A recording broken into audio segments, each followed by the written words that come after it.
اللہ रब्बुल इज्जत ने कुरान मजीद फुरकान हमीद के अंदर वाज़े तौर पर हुक्मन फरमाया, सराहतन वजाहतन अल्लाह खालिक कायनात ने कुरान में हुक्म फरमाया, खबरदार, ये वाज़े तौर पर बयान किया कि तुम किसी को भी अल्लाह के घर से रोक नहीं सकते, मस्जिद से रोक नहीं सकते। अगर तुम करोगे ऐसा, किसी भी आने वाले को मस्जिद से रोकोगे तो तुम जालिमीन में शामिल हो जाओगे, जुल्म करने वालों में शामिल हो जाओगे कि तुम अल्लाह के जिक्र से लोगों को रोक रहे हो, अल्लाह के घर आने से लोगों को रोक रहे हो। अब मैं आपको वाज़े तौर पर जिस तरफ लेकर जाना चाहता हूं, शायद कि आपका माइंड चला गया हो, लेकिन मैं इस नुक्ते को उठाना चाह रहा हूं। अब देखिए मेरे दोस्तों भाइयों, ये तो है मस्जिद का एक आम जो मस्जिद है घरों के अंदर, अपने इलाके के अंदर, शहर के अंदर, उसकी बात है। अगर मैं काबतुल्लाह की बात करूं, जहां पर अल्लाह ने उसको खुदा, सब ने उसको खुदा का घर माना, खुदा का घर जाना, खुदा का घर समझा और यकीनन है भी। अब वहां पर अल्लाह के घर से जो रोके और वो काबतुल्लाह हो उससे रोके, और इहराम की हालत में बंदा हो, इहराम की हालत में शख्स हो और वो हज्जे बैतुल्लाह का फरीजा अदा करने के लिए जा रहा हो और उसको रोक दिया जाए। मुझे नहीं पता, ये अवाम जानती है। अवाम अब जो है वो शऊर वाली हो चुकी है, आगाही आ चुकी है, अवाम को पता चल चुका है कि कौन क्या कर रहा है और किसके पीछे किसका हाथ होता है। मैं किसी की तरफ इशारा नहीं करूंगा कि फलां ने ऐसा किया, फलां ने ऐसा किया। हाँ, हिसाब अल्लाह की बारगाह में देना पड़ेगा, अल्लाह रब्बुल इज्जत की बारगाह में जवाबदेह होना पड़ेगा कि एक मेरा बंदा जिसने हज्जे बैतुल्लाह के लिए इहराम पहन लिया, तुमने उसे भी पकड़ लिया, उसे भी साइड पे लगा दिया और हज्जे बैतुल्लाह से रोक दिया।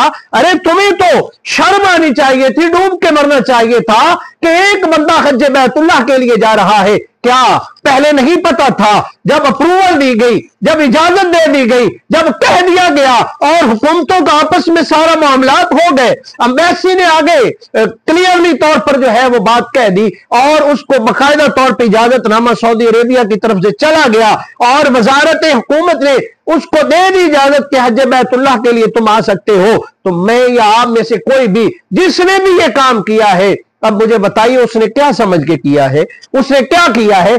अब देखिए, अल्लाह के रसूल सल्लल्लाहु अलैहि वसल्लम और सहाबा भी एक दफा हज्जे बैतुल्लाह के लिए गए थे, तो वहां पर रोकने वाले मुसलमान नहीं थे, रोकने वाले जो है वो ला इलाहा इल्लल्लाह मुहम्मद रसूलुल्लाह पढ़ने वाले नहीं थे।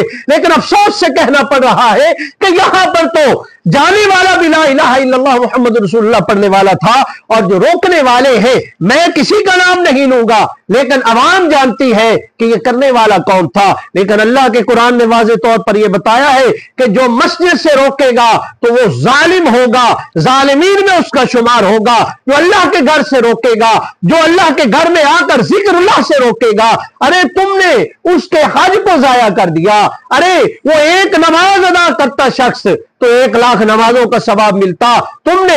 अब देखिए कि अल्लाह के कुरान के अंदर वाज़े तौर पर फरमाया गया है कि नेकी के कामों में तुम एक दूसरे का साथ दो, और मैं और आप अगर नेकी के कामों में किसी के लिए कांटे बिछा देते हैं और अल्लाह के घर जाने से उसे रोक देते हैं, तो मुझे बताइए, मुझे शर्म आ रही है, मुझे डर लग रहा है। आज ये सारा कुछ जो हो रहा है ये हमारे जुल्मों करतूतों की वजह से हो रहा है। और अल्लाह खाल के कायनात देखिए कि आज अगर हम परेशान हैं, जिमोहाली का शिकार है, मुआशी तौर पर, मुआशरती तौर पर, इक्तसादी समाजी तौर पर, औलादों की वजह से, ये सारे के सारे जो मामलात हैं ये किस वजह से है? आज हम फलस्तीन के लिए भी नहीं बोल सकते, गाजा के लिए भी नहीं बोल सकते।